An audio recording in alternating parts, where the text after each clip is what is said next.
What if the secret to fostering lasting communities lies in the transformative power of events? Join us as we uncover how the intersection of events and technology can create vibrant communities and authentic connections. Welcome to PhD with Women on It, Hack the Future. My name is Beata Young, and today's PhD Positivity Hack delivered will be by our guest Virginia Frischkorn.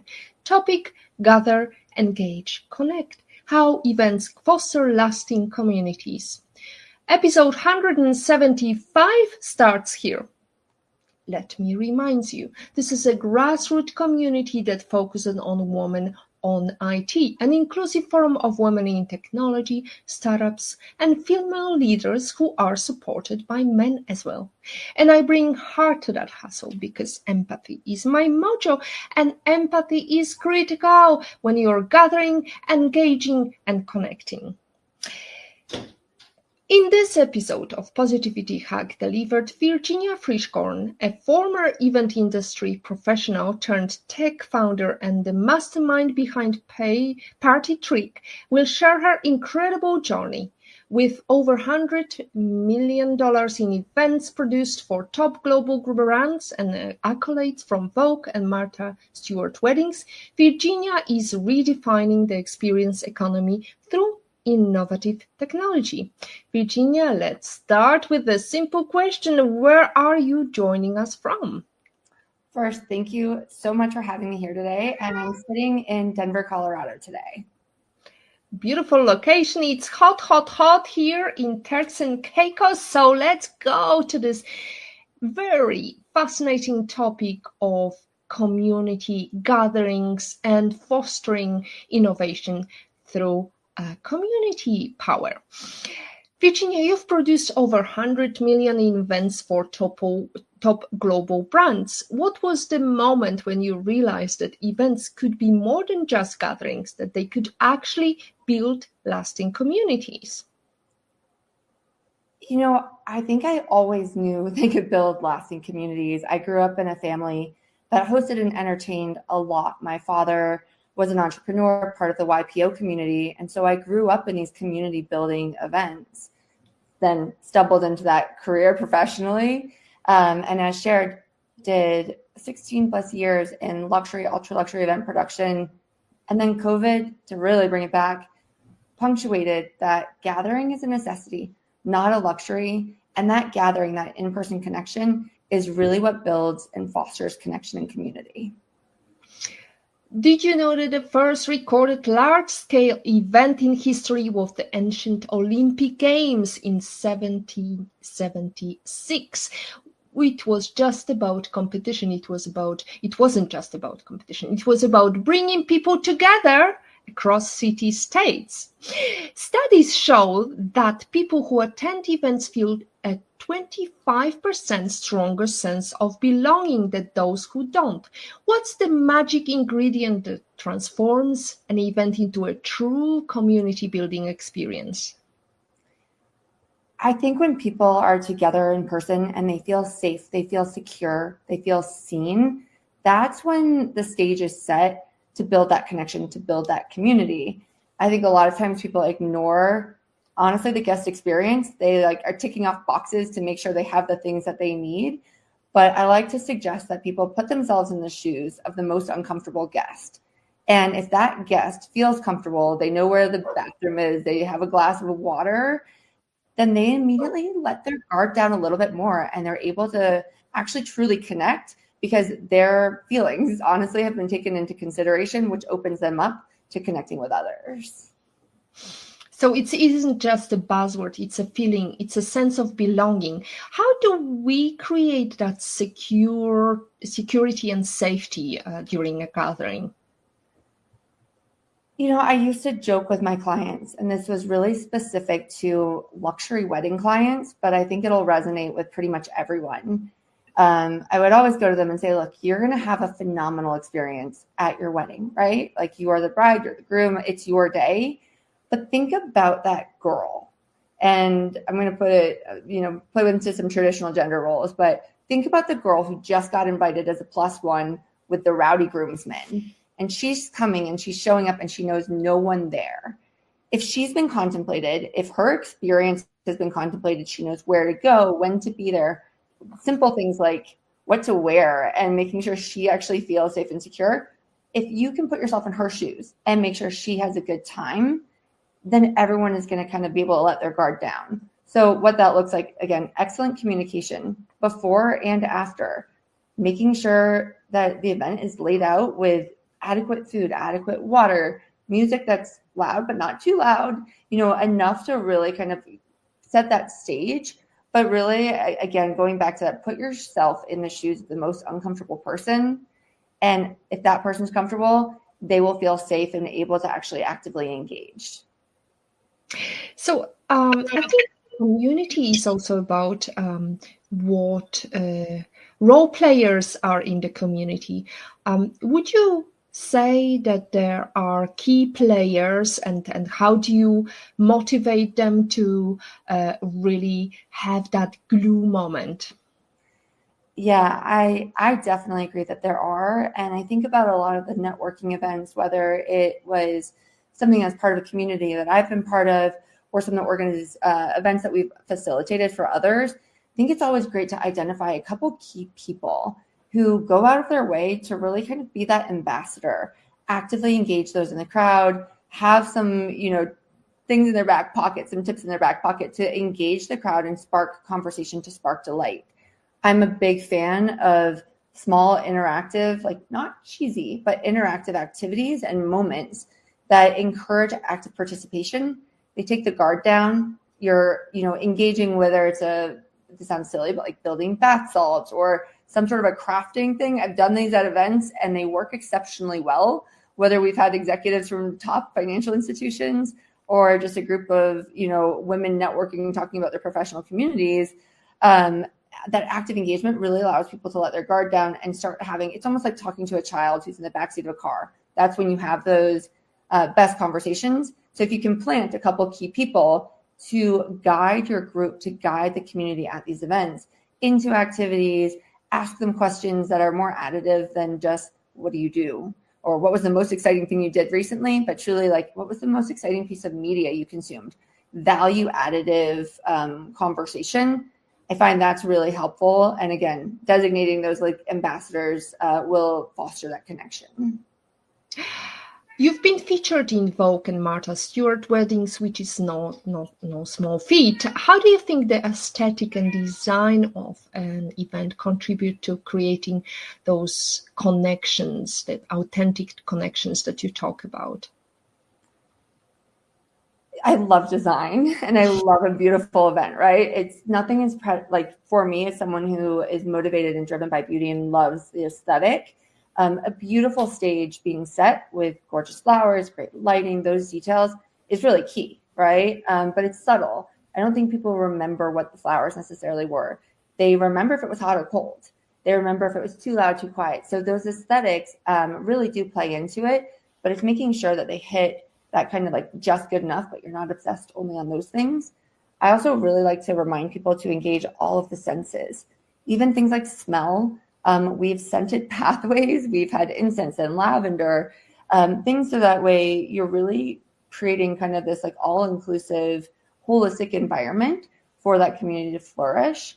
That's one of the things that I really look at. Again, a beautiful event is a beautiful event, but that's not good enough. It's really about engaging all the senses and actively engaging the community that's there and participating in the space that you've created. So Party Trick is such an innovative platform. You mentioned that you started it during pandemic. Tell us about the beginnings of your platform. I started a beta of Party Trick right after COVID hit. At the time, I was running 3 events businesses. I had 2 very young children, single mom, and a full team. And I realized, as I shared earlier, gathering's a necessity, not a luxury. And we wanted to make gathering easy and accessible to all. So whether you're gathering with, your kids for a movie night, how to engage people. So we created this concept of these blueprints. And a blueprint is this guide of how to put together an experience. And we launched the first iteration in August of 2020. And the goal was, let's make it accessible. Give people the blueprints for the design, for the conversation, to sending them nudges of what to do, when to do it. And that's really where it started. It took a little path to decide when business came back, and then I shut down my live in-person production company and launched Party Trick full-fledged in 2022. We launched with consumer. We've now evolved to really support large enterprises as well as small businesses by creating this end-to-end platform. One spot. I find events are so chaotic. You're going to so many different sources to know like what to do, when to do it, how to do it. You don't know if it's cohesive. And I think that, breeds some insecurity in the hosts. They want to make sure they've crossed their T's and dotted their I's, but they don't know if they actually have, because they're holding on to such scattered and chaotic information. So Party Trick really streamlines, makes that process super smooth. It's this content-rich project management tool that contemplates everything end to end. So you can just like have that sense of ease and peace and actually engage with those that matter instead of be worried about all the little details. So yeah, it started out of COVID, and it's evolved greatly in the last 5 years. Well, it's a great time to celebrate, because it's going to be 5 years of PhD, Woman on It, Hack the Future. This is exactly in March. I launched PhD as an alternative to our monthly meetings, and we had 170 something episodes by now. So it's a great way of interacting with community. Virtual events, so 1,000 increase during the pandemic. It's proof that technology can bring people together even when they are miles apart. One thing that I remember during some of the gatherings was how uncomfortable people felt, like they didn't really communicate. How to break that cycle if you're running a virtual event, how to break that mold of I'm not going to speak because I'm going to look ridiculous, or maybe my question may not be so intelligent. I think virtual events are so hard, and I think we get so concerned that people are going to judge us. Or again, like the question might not be smart enough. I'm going to sound like an idiot. Why would I actively engage? I have 2 children. I have an 8-year-old and a 10-year-old. And my son's the one who holds back. And my daughter is just like so vibrant and just puts herself out there and isn't worried about anyone judging her at all. It's the most beautiful thing. I think about kids, right? And most kids, when they're feeling safe and they're secure, they're just going to like spout out, and not in necessarily like a aggressive way. But I encourage people, when you're doing these virtual events, to make sure you do the little breakout rooms. Breakout rooms are so valuable because they're smaller settings. So those that are afraid to talk in front of like 30 people on a big Zoom, they're able to kind of like integrate and have more small dialogue. Again, things that are additive icebreakers to get people actively engaging, where it's not just like, hey, here's my intro, but it was, what was the coolest, again, piece of media you consumed recently? Or what was the greatest gift that you got recently? It sounds a little bit superficial, but it gives people ideas, and then it slowly starts breaking down walls. So planting some of those questions, doing some of those smaller breakouts. But I feel like online or virtual events are almost like starting a business in and of themselves. And what I mean there is the way that you actively engage and participate. You're always going to sound a little stupid. Like you're never going to like the way your voice sounds, or you're always going to be afraid of like how you look on the camera. Like let it all go, take that deep breath, and just take the leap and actively engage, because that is like incredibly brave, and it's the first step. And action inspires other action. I know when people are actively participating, it's easier to participate. So be that one who just jumps in and says the thing. But as an organizer, go ahead and layer in prompts. Have that like chat on the side. And again, almost like in-person events, plant a couple people who will kind of like go in, and then almost even they can DM other people and be like, hey, what did you think? Would you mind popping in? Because that will actually encourage the activity, and it'll encourage more engagement. So communication is critical. Were there moments that you like cringeworthy moments during your launch of Party Trick? Was there some failures that you remember and you learned something from them? Oh my goodness. I think with every business, there's failures, there's pivots, there's evolutions. I like to call them evolutions instead of pivots. And pivot sounds like you're changing your mind, and evolution, like you're constantly learning. It's opportunities. And I'm a big fan of doing SWOT analysis, whether it's an event or how I did on a running race. And if look at the iterations, I mean, this is our fourth rebuild of the technology. It's been a ginormous learning curve. I have made numerous mistakes with some of the hires that I've made. I've been very lucky and fortunate with many of them. But, it's about documenting what those mistakes are and then learning from them. So, yeah, I mean, I've hired too quickly. Again, always like hire slow, fire fast. I've held on to people and haven't fired them fast enough. Some for good reason, some not. I also, as one who's in the events industry, I'm striving for perfection. I want to create the perfect experience. And I think with business, and especially with Party Trick, it's all about the progress, not the perfection. We've recently launched this B2B platform, and it's not ready. It's good enough, right? And it's past an MVP. It's an MVP that does delight, but it's not where I want it to be. But I'm not letting that get in the way. And so again, I mean, oh God, I think more failures in terms of the learning curve, specifically to building out the technological components of our business. Was there a party that you failed tremendously and you learned something from that experience? Yes and no. I had this huge event. It was like a $3 million+ event that I was doing. And I put it on one of my team members, and I wasn't monitoring some of her work close enough, which is a good and bad thing, right? You want to trust your employees and go ahead and let them go. Fortunately, the party ended up coming together, but about 3 weeks before, we realized we had didn't have 300 yellow napkins for one of the lunches. We didn't have one of the entertainers that was supposed to be flying in. The caterer who was flying in from New York to do this event didn't have half the equipment for their kitchen. This is in a remote environment. And it was this scramble. So how are you putting the systems together to set yourself up for success? And in that case, we had the systems, but the team member wasn't actually implementing them and using them.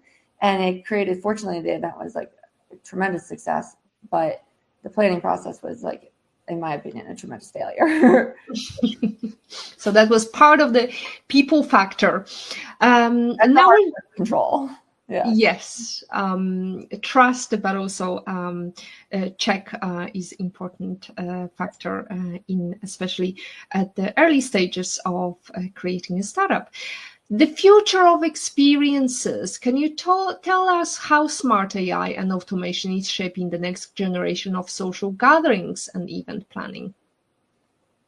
I think with technology, with AI, with all these tools that are enhancing automation capabilities, ours included, it'll accelerate the planning process.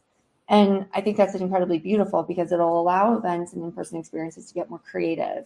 It'll allow experiences and the people who are organizing them to get back to their strategic work and think about how to actively engage people in the room more, or how to compose the guest group, because they're not spending as much time on the logistics, on the organization. And that's part of what we're striving towards. If we can save 10 to 40 plus hours in the planning process, because we're automating tasks, we're already generating ideas, versus relying just on the event organizer to go and research a ton, we can go ahead and get back to what matters most, right? And a lot of that's how are you optimizing, how are you putting the right people in the room to spark that community, to foster engagement. I look at it as amazing. I have one of our members on Party Trick reached out, and she's like, my husband just ran a 100-mile race, and I want to do this is a social event. I want to do a celebratory event. Do you have any running race celebrations? This is on the consumer platform. I was like, oh God, no. Great. I'm a big runner. I love that idea, but I immediately jumped on chat, and I'm like, okay, I need ideas for this. It was so helpful. And it's funny because people are like, how is chat going to remove elements from your business? It's not. It's going to help accelerate my team's workflow. It's going to help generate new ideas that are going to accelerate, but the operational and how we actually engage, those events are just going to get better and better because people need to be more present and have more unique experiences. I always like to say there should be a moment of surprising delight. So when we were designing these large scale events, and we do this with Party Trick as well, how are we creating those delightful moments that people remember? And it could be just something small. It could be a detail on, a cocktail stir, something that's slightly unexpected that imprints. Again, the large swath, all the large stuff doesn't really imprint, but those little weird, quirky moments of spark, joy and delight, that does. And I think AI can help us generate new ideas faster, quicker, to really then implement those and be more present during those moments. And the present presence is the present, you know? Hmm. Yeah, human brains is wired to remember emotional experiences more vividly. That's why events that evoke joy, surprise, or connection stay with us together. So, what kind of surprise do you have for us, Virginia? Oh, great question. I didn't prepare a great surprise. You know, I mean, I think the surprise is, again, going back to what is that one unique. So I'm hosting 2 events tomorrow.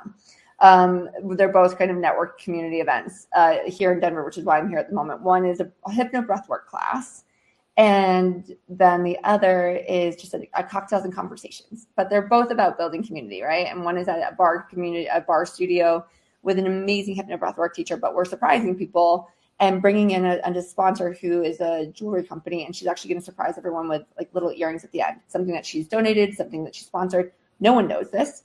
This will come out after, so hopefully no one sees it before.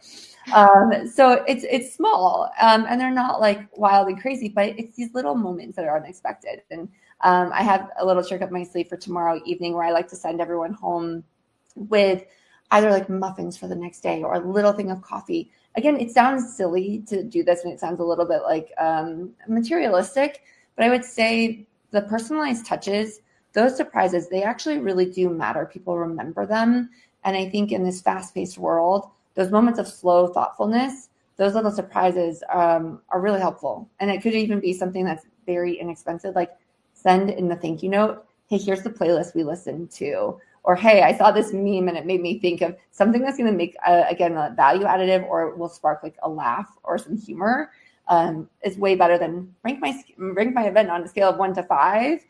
Those personalized and slightly customized follow-ups are actually really, they stick out because people don't do those. Well, it sounds almost like we are running a Megan Sussex show today.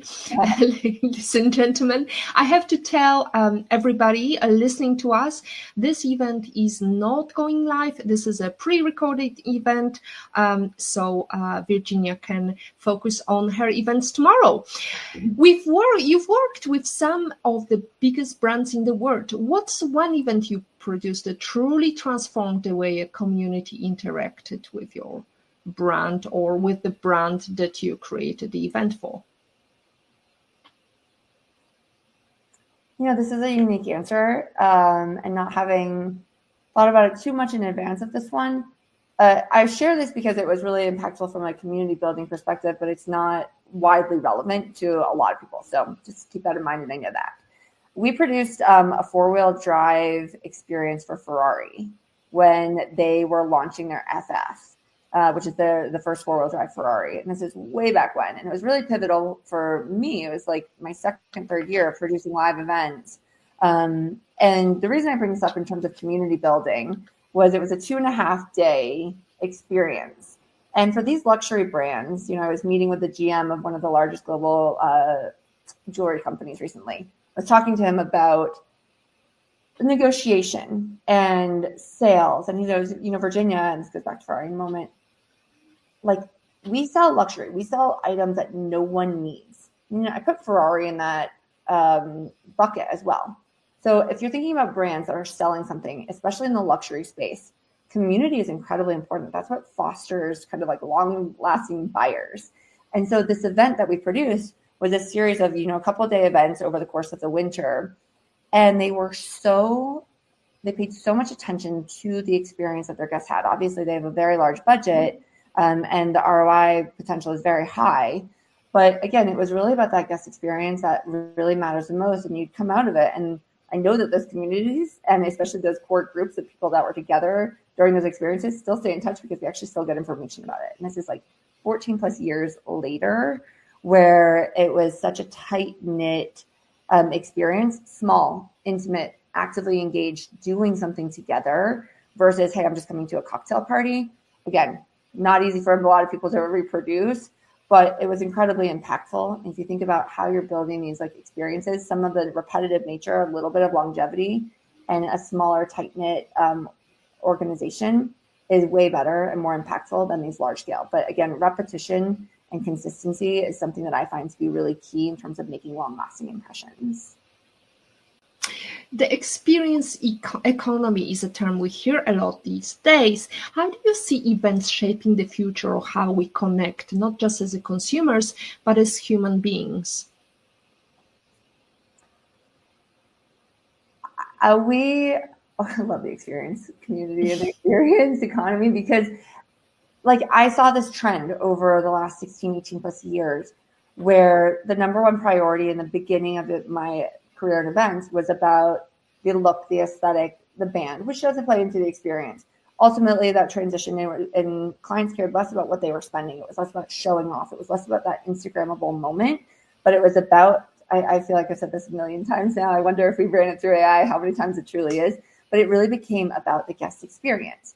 And events play such a large role. You know, there's a stat that 80% of people who actually engage with a brand or with a community through an in-person experience are that much more likely to become loyal, repeat buyers, repeat kind of parts of that community. Millennial Gen Z, I think it's Gen Z, it's like 93% of Gen Z expects an experience from a brand. And part of that's like obviously their buying experience, but a lot of that is actually an in-person experience. So events are critical. It's a growing category. It's 15% CAGR right now. It's more important than ever because acquisition costs for community, for customers is higher than ever. So retaining them through these in-person experiences is going to be critical, and part of the reason why the experience economy is growing and growing and why we should be paying attention to it. Well, it's been coined in 1998, so it's not that new. But the idea dates back to ancient rituals and festivals, which were all about shared humor experiences. Also, I've noticed the trend of immersive experience. When I went to Amsterdam with my daughter, it was all about, immersing yourself with pictures of famous photographers or famous painters. So that's the term that is resurfacing quite often, and even in the tourism industry and many other industries. So you've transitioned from being an event producer to tech founder.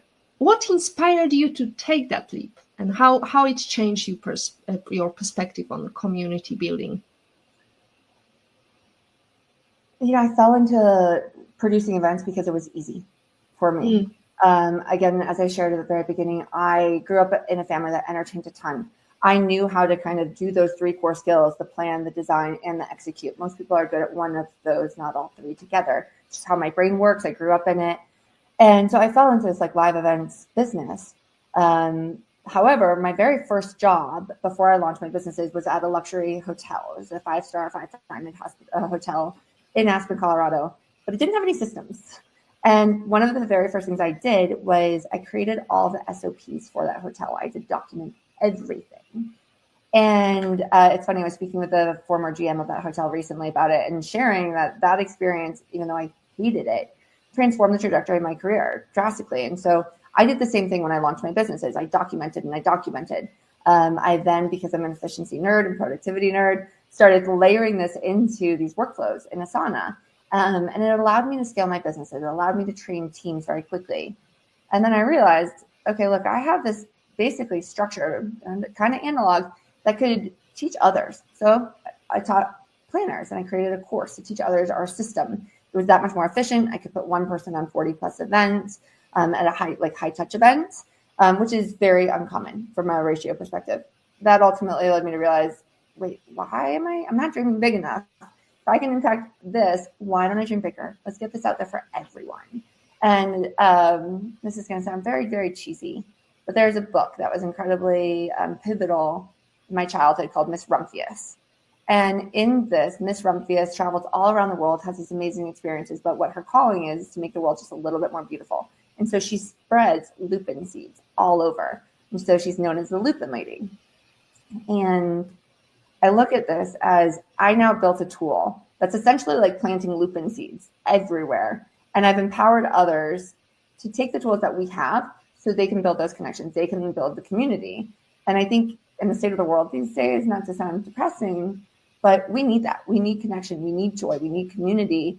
And if I can give others the tools that we built, we use successfully for 16 plus years, over hundreds of staff members, anyone can do this. And hopefully that leaves the world in a slightly more beautiful space. Oh, absolutely. As you can hear, my cat is demanding my community to come together. Gather. I'm the one who got it. Totally. I love it. He demands communication from me. But before we wrap up, let's talk about what's the one common mistake people make with trying to build communities through events, and how can you avoid it? I think the one big mistake when people are trying to build community is they actually try a little too hard. They want to make sure it's perfect. They're crossing every single T, dotting every I, and they're ignoring some of the things that they get too far behind. So they're ignoring, again, the communication and setting realistic expectations. So again, how to avoid it? Plan ahead. Most people plan events too last minute. I'm guilty of doing that for my own events. So plan ahead. Use that tool. Always give yourself more time. One, is going to save you financially. Two, it's going to allow you the space to kind of design and implement those elements of surprise and delight. And then when you're there, when it's happening, actively engage. I was at a networking event with a pretty prolific, and well-renowned host. And honestly, he looked miserable the entire event recently. And I was there and I was like, he's not engaging. And people take the tone from whomever's leading. So when you're hosting, remember, I think one big mistake is we all stand back because we go into event production mode. Engage, be a host, be a gracious host, embody what many people think of as Southern hospitality. Turn on the charm. That's going to really open things up instead of just setting the stage and then taking a step back. So plan ahead and actively engage. Plan ahead, actively engage, but let's talk about power of improvisation. I'm sure you had moments when you had to improvise because some tools were not performing well. All the time.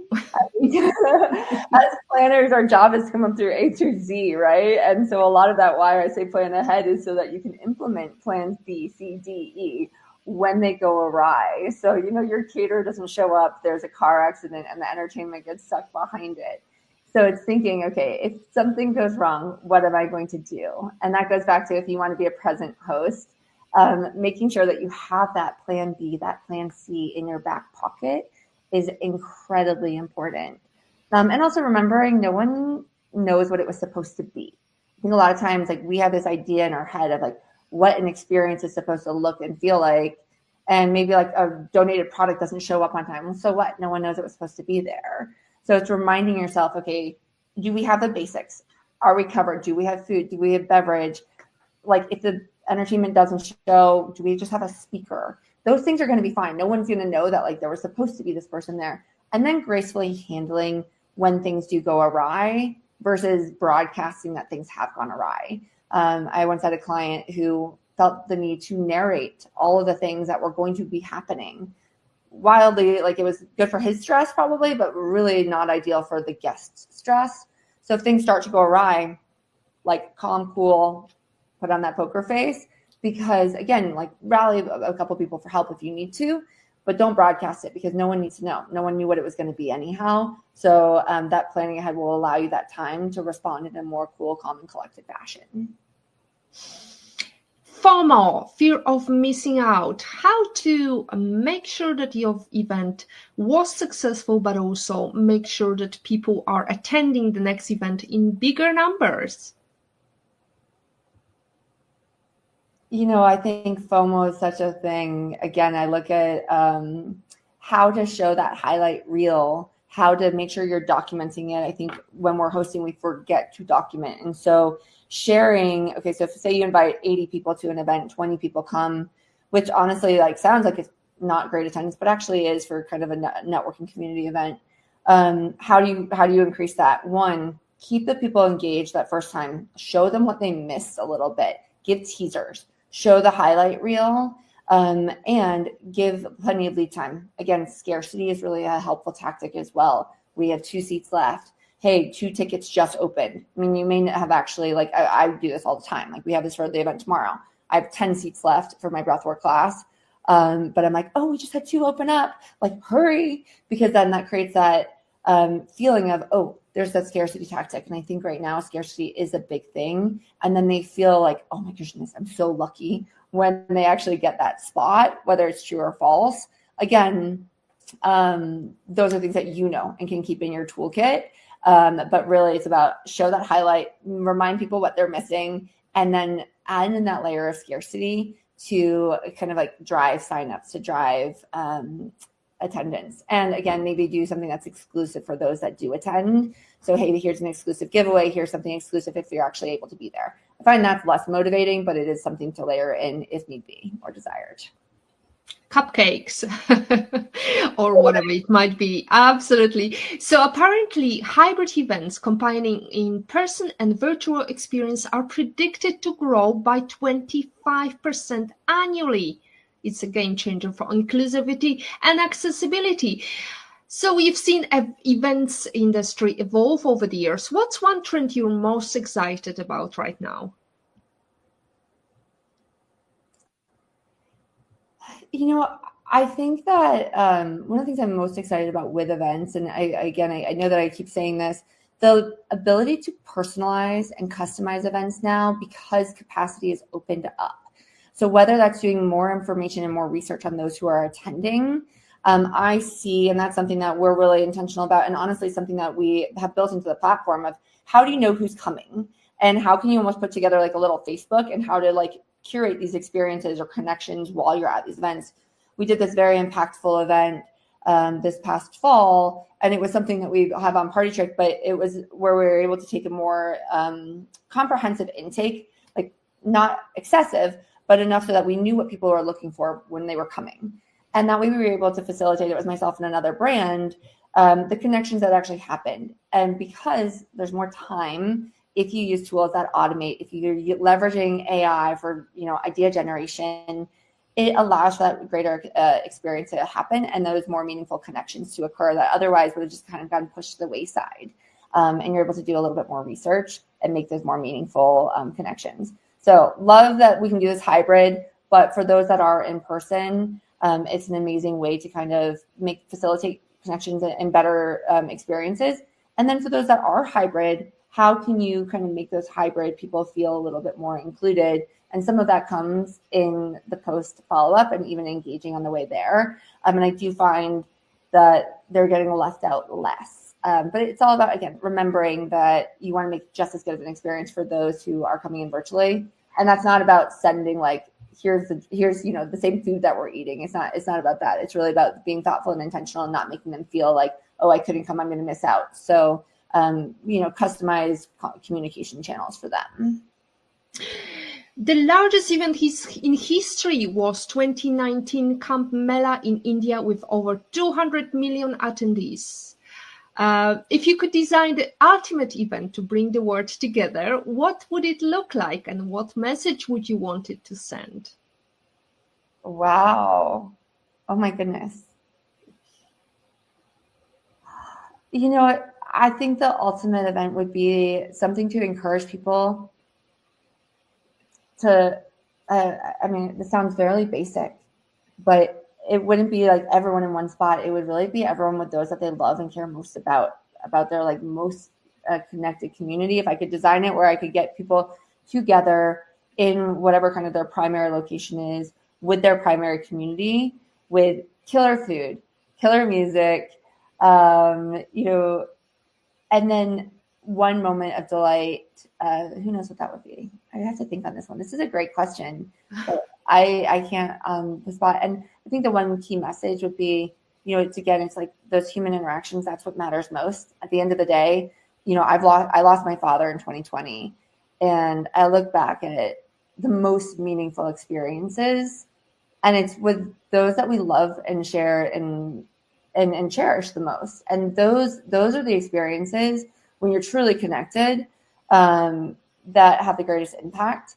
And so making that happen for people as opposed to having some like massive headliner, like that's great. People are going to talk about it, but that leaves you feeling it's a high point, but it doesn't give you that warm fuzzy that creates that ultimate sense of belonging that I think as humans we deeply need. Does it mean that you want to create event for Tay Tay? It's so funny.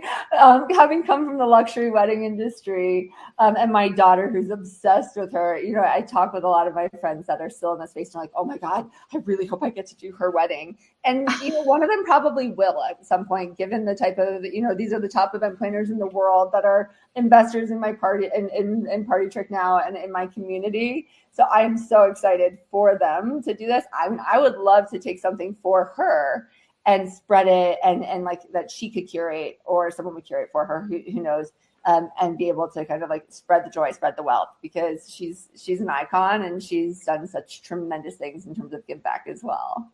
Oh, absolutely. She's driving economy in many parts of the world with her concerts. Right. Let's go to the topic of female entrepreneurship. What advice would you give to females to help their career or start an entrepreneurial journey? It's just starting. Progress is more important than perfection. So just dive in. You're never going to feel 100% ready. I feel like for female entrepreneurs in general, we want to make sure it's perfect. We never demand as much as we should. We don't dream as big as we could or should. And so the advice is just one, dream bigger and get started, and really focus. I think one of the greatest things that we have, like we typically, women have like strong networks, and leverage your network. Your network is your net worth. And I mean, the last thing there would be to stay adaptable, stay flexible, change, evolve. I'm not saying pivot, but get the idea out there, get feedback, listen to feedback. Like, even if you have a great idea, if the market doesn't like it, it's not a great idea. It's a great idea. That's not the right time. So get out there, stay flexible, pivot, and adapt based on market demand, versus thinking that you're always going to be right. Beautiful. Evolving, and as Darwin says, we are in the evolution process, and if you don't evolve, you die. And we can see it with AI progress. Everybody's talking about losing jobs, but actually it's an opportunity for growth and building jobs of the future. None of us are able to achieve success on our own. You mentioned your father being great inspiration. Is there anybody else who really helped you along the way? I look at my team above and beyond it just being like a mentor. I've been blessed to have built amazing teams, and they challenge me every single day. They encourage me. They're the greatest cheerleaders, but they also, again, will push back. And so they inspire me. They get me out of my bed when I don't want to get out of bed, more than like a mentor who I feel like, honestly, I would let down. My team is that constant like group of cheerleaders and community that I've been so blessed to have. So my father coached me. He supported me. I'm lucky to have a handful of great mentors, but really like my team has been what's kind of spurred and kept things going on and challenged me to dream bigger. It's the group of people you surround yourself with that really matters most. And how did you learn to fire fast? You mentioned that at the beginning of our chat. That's a very difficult task, especially for women, because empathy goes in the way, and we always think about their immediate family and how it's going to impact them. What's your strategy? I hate saying it this way, but a lot of practice. I mean, the first couple of times I've had to let people go, they become these long, drawn-out processes. But practice makes closer perfect. And I've gotten much better at it. So it's one of those things that it's incredibly painful, and each time it gets a little bit easier. I think the main thing with firing fast is not getting in your head about it, remembering to be objective. I think we typically, again, empathy will jump in, and you want to remain as objective as possible versus as subjective, or kind of like go into those fields as just, hey, this is the right decision for my business. I know that this is a hard personal decision, but keeping that business first is really kind of will allow you to fire faster. And then lastly, with firing faster, depending on your state, depending on regulations, don't get into the conversation. Don't give cause. I'm so sorry, this isn't working. I mean, they should know that firing is going to happen because you've actually done regular performance reviews. And that will allow you to make that very clean break when the time is there versus blindsiding someone. And so the consistency and discipline with those reviews will set you up for success with that faster fire. Beautiful. Eleanor Roosevelt once said, women are like tea bags. We don't know our true strength until we are put in hot water. So in life, how are you in hot water? How are you brewing, Virginia? I look at this land and startup world as something where we're in hot water because we have limited time. We have limited time until someone else comes on in here. We have limited resources compared to some of our key competitors.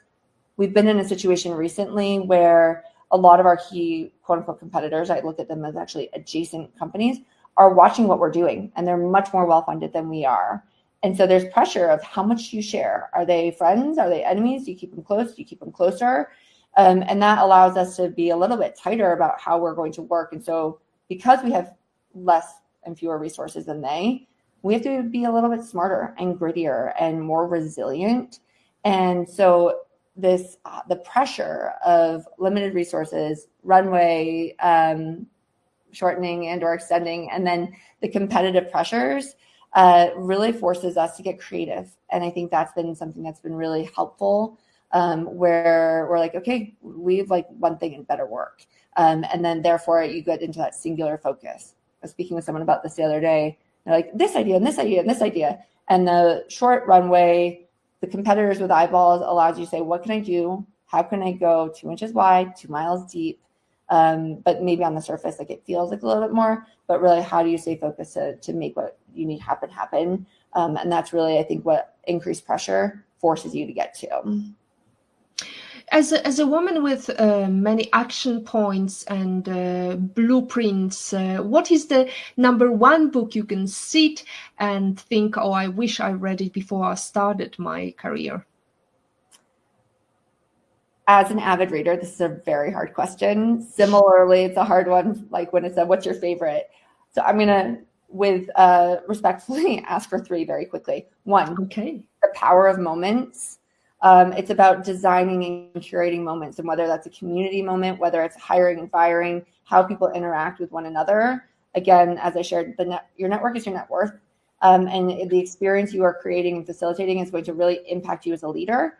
And so that's not just like, how am I designing a party? This is not a book about honestly gathering or parties, but it's really about the human experience. Similarly, the innovation stack, it's a great story with Square versus Amazon and how you have this magic sauce, and that innovation stack is really what's going to transform the difference. Something that when I started, I read very early, and it was an amazing pivotal moment where I'm like, oh, well, someone's going to come steal this idea if I let, and it will prevent you from getting that moment of like a blockage when you're like, oh, there's no point in doing this anyhow. Someone else is just going to come in and a competitor is going to take it. It helps remind you of your unique like magic sauce. And then last atypical, like this one's a weird one, and forgive my language, but it's Mark Manson's The Subtle Art of Not Giving a Fuck. You just have to let it go and not care. You just got to get out there and do it, and just don't care what they think. Just do. Not giving an F word. Let's imagine that you could meet anyone in the world for a private breakfast anywhere in the world. Who would you invite, and where would you go to? If I could do this with someone alive right now, because my normal answer would be my father. Honestly, right now it'd be Martha Stewart. I would love to have an experience with her at her farmhouse in Bedford. She's the queen of brand building, reinvention, evolution, hospitality. For someone in my field, I see her as such an icon, and I think she's an icon as a businesswoman in general. And I'd love to pick her brain about evolving a business over the decades and constantly innovating. Well, Martha could probably advise you on how to make that party for Tay-Tay. Can you please give us your favorite life lesson quote, and how did it change you? I love the quote by Theodore Roosevelt, do what you can with what you have where you are. It's a great reminder to really take stock of like the present and constantly do your best with the resources that you have at hand. I think it's a great guiding principle, because you can't have it all. And you also can't go back and say, well, if I only had this. It's about doing what you can at that moment with what you have and exactly where you are at that time, and I think it's very freeing when you can lean into that. What's next for Virginia and Party Trick? What's next exciting project that is looming? We are rolling out our new B2B platform, which is incredibly exciting to be powering businesses and brands. And a lot of what we're doing is powering ambassador programs, empowering and empowering their kind of community, their brand activations. And I love that. And so what's next and exciting is really taking the world by storm, getting this out there, building my team, building our market share, and transforming the experiences that people are going to have. Like, if it's too short to go to a bad party, sounds a little cheesy, but it's true. If you're going to spend our most valuable resource, which is time, it better be worth it. And obviously for a business, there's monetary reason behind that. But as a consumer and as someone who cares about the human experience, I just want to make it better for everyone who's going to these experiences. Virginia, it's been a pleasure to have you. If you could give our listeners one bold challenge or a piece of actionable advice to help them take their career to the next level, what would it be? First, thank you so much for having me. And my advice and my encouragement is get out there and just get into action. Get that party going, build the community, just do the thing. Don't wait until it's perfect. Just go, because progress is what is going to get you to that closer point of perfection. And what's your secret sauce to networking? Follow up and follow through is everything. I'm a little embarrassed to share, but I definitely have a networking project in my Asana where it prompts me and it reminds me to stay on top of these relationships. It's so easy to let time pass if you don't have that like helper and hack to do that. So one, write down after you leave those conversations like something meaningful and use that in the follow-up to really create that true lasting connection instead of trying to think that your brain's going to remember it. So that consistency and personalization is what I suggest. Thank you, Virginia, for sharing your insights and experiences and great bullets of information. Your work is not only transforming the event industry, but also paving the way for more sustainable future with many female entrepreneurs. And that's it from episode 175 of the PhD Livesfriend. Thanks to our guest, Virginia Frischkorn. To stay updated and ensure you never miss a positivity hack delivered, follow Woman on It and turn on the notifications. Give us a like, give us a heart, whatever reaction you can give to encourage this algorithm and create that FOMO and create that fostering community. Next week, we're going to have Grisel Rios, and we are going to talk about scientific background that prepares you for a tech career. As always, our positivity quote comes from Positive Thinking Only and goes, look for something positive in each day, even if some days you have to look a little harder. Finally, as Maya Angelou says, if you don't like something, change it. If you can't change it, change your attitude. Or change an atmosphere, change network. Today is your day to hack the future, hack the positivity you want. Thank you.